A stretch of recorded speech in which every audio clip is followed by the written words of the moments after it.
Assalomu alaykum qadrdon obunachilarim. Bugun men sizlarga mana kir yuvish jarayonini ko'rsataman. Ya'ni mana kapsula.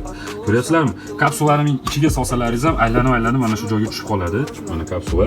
Sekin suv bilan erib, shu mana bu paketi bo'ladi-yu, bu suvda erib ketadigan spesial shunaqa qadoq paketi.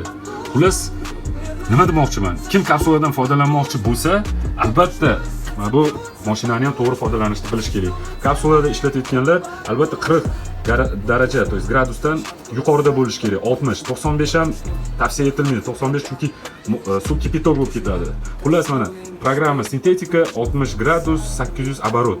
Shunda mana sekin kapsula erib hamma joyga bir xilda yuvadi. Agar sovuq suvda mana bыстро stirkada yuvsangiz, bu oxirigacha erimasdan vaqti ichida qolib, balchiqlanib, to'planaveradi. Xullas, kim kapsula ishlatmoqchi bo'lsa, temperatura darajani 40 dan yuqorida ishlatish kerak va оборот 800.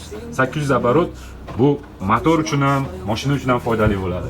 Xullas, foydali maslahatlarni olinglar, like qo'yinglar, aloqadamiz.